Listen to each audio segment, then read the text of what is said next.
Pertama-tama semoga Bang Said itu masih ada obatnya untuk yang terakhir di tikungan tadi. Kalau nggak ada obat itu bahaya nanti.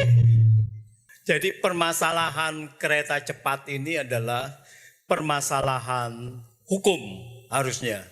Tentu saja dengan finansial sebagai latar belakang untuk itu. Jadi kalau kita lihat ini ada dua. Pertama adalah bahkan proyek Jepang. Lalu kemudian pada menit-menit terakhir begitu Jokowi naik, yaitu kemudian mulai coba diambil alih oleh China. Sewaktu diambil alih, dua-duanya dilihat ada penawaran. Kalau kita lihat total penawaran, total biaya dari Jepang itu lebih murah. Total biaya. Artinya kalau sampai 10 tahun atau sampai 5 tahun, khususnya adalah terkait dengan bunga pinjaman. Karena 75% dari proyek ini dibiayai oleh bunga, oleh pinjaman.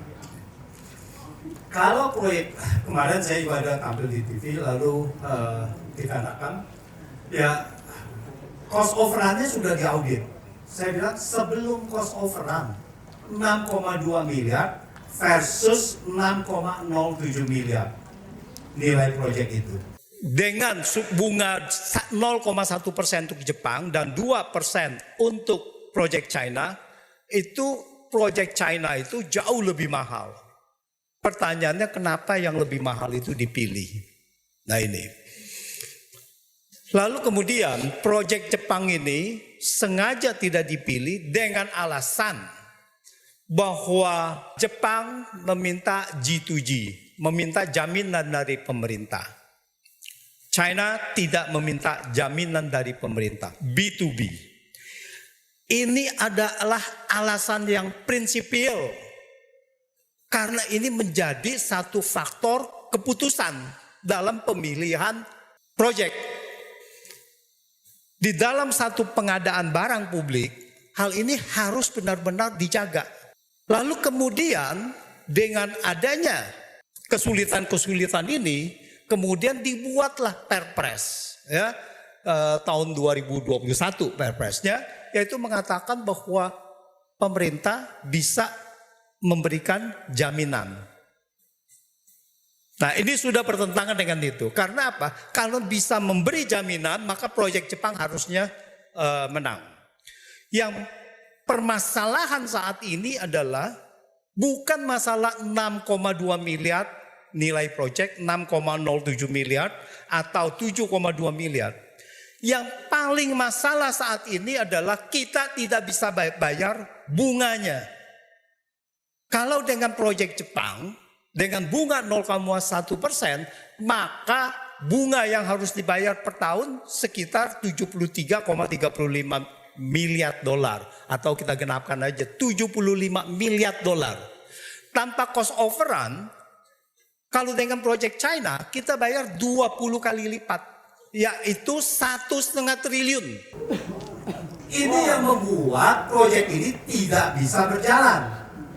Kalau 75%, kalau 75 miliar dengan bagian kita 60%, cuma 45 miliar. Itu sangat mudah sekali untuk kita jadikan untuk didapatkan solusinya. Nah, ini yang terpenting. Lalu transparansi, jangan lihat yang tadi tim evaluasi dan sebagainya itu kita tidak tahu. Karena proyek ini sudah diputus sewaktu Jokowi ada di China, udah diputus itu. Mungkin harganya apa segala udah di set dulu semuanya gitu kan. Di sini cuma hanya formalitas saja. Nampaknya begitu, makanya tidak ada tim yang seperti ini. Yang paling parah saat ini adalah laporan keuangan PT KCIC tidak ada publikasi, Bang Petrus.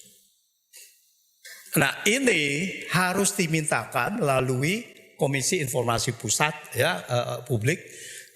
Bagaimana? Ini kan 60% milik Indonesia. Milik konsorsium Pilar Sinergi BUMN Indonesia. Ini kan hak rakyat untuk tahu. Sampai saat ini tidak ada. Kita tidak tahu berapa benar-benar beban bunga. Berapa benar-benar utangnya? Dalam denominasi apa? Apakah dengan yuan ya, Chinese yuan, atau dengan US dollar? Kita semua tidak tahu. Ini semuanya gelap. Project 7 miliar dolar. Ini semua gelap kita. Tidak ada.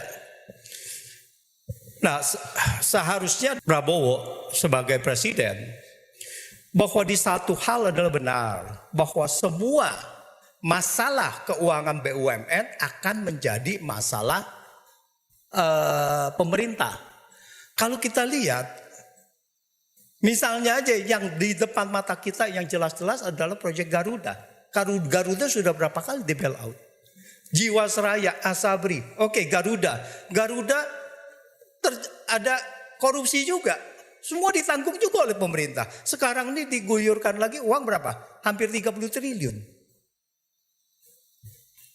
Jadi semua itu biasa saja karena itu pemerintah cuman begitu ada BUMN collapse, mereka cuma mengatakan mereka cuma bisa ada dua pilihan, mau menyelamatkan atau mau dijadikan bangkrut. Sebetulnya itu saja gitu. Nah, PT KCIC ini mau diselamatkan atau mau dibangkrutkan.